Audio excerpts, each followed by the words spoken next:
Chinatown supermarket ya Natasha Museveni tesasula musolo. Buli ekiri mu Chinatown supermarket tekisasula musolo.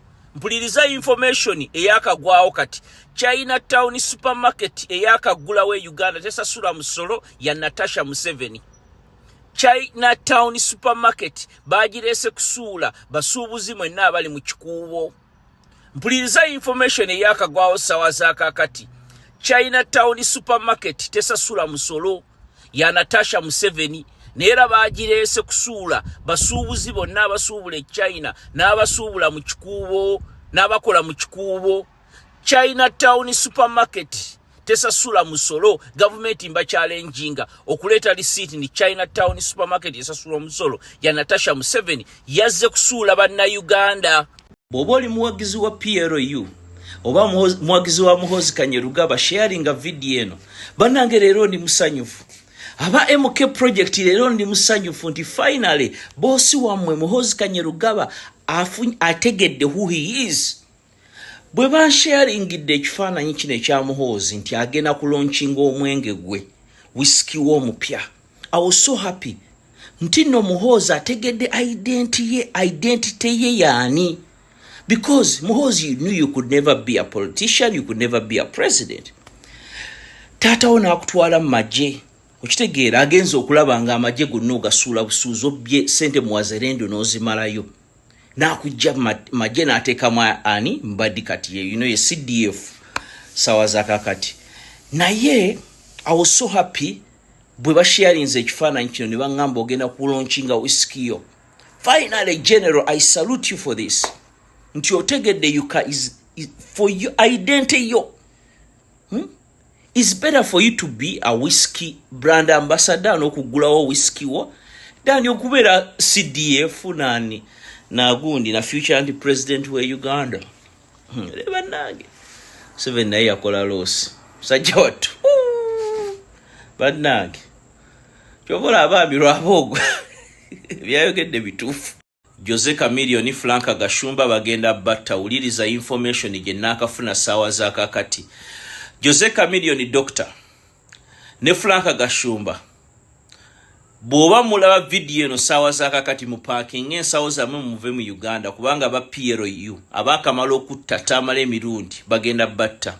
Omu kummwe bagenda mutta through drugs. Waliwo cocaine, omu kumu akozesa nnyo cocaine, bagenda kutta through cocaine.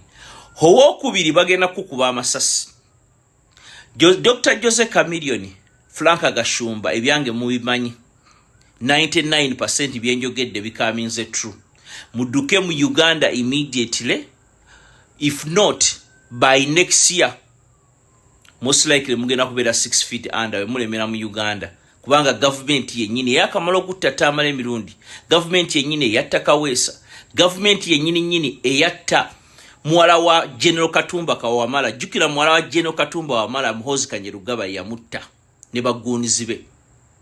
Government eyatta Abiriga namwe mwennyini egenda banona Frank Gashumba ne Dr. Jose Chameleone.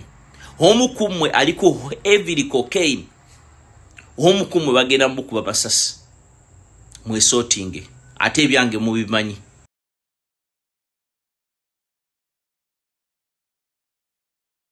Baganda bange leero nzize okuwolereza ku Minister Nyamutolo. Waliwo entalo eziriwo between Balamu ne Minister Nyamutolo. Balamu omanyi yakwatamu ku Nyamutolo. Okitegeera. Kati Balamu agamba naye nti omwana wiki we. Okitegeera. Ne Balamu ku history gye mmanyi. Abitex naliyo kubanga twagendanga mu kifo kyekimu. Abitex nakwatamu Balamu mani power azaala omwana. Tokyamulina. Abitex yakwatamu ekyo kyo I can witness on that. So omwana wa Nyamutolo sisuubira nti wo. Omwana wa Nyamutolo according to my source abasajja babiri ono Kabando wa PLU omanyi yali original boyfriend wa Nyamutolo. Ne Muhoozi Kainerugaba waliwo n'omuvubuka akola mu parliament. Those three kwe kuli taata w'omwana. By the way, Kenzo uyo mwana si uwo. Kenzo mwana si uwo. Tabeerangako uwo.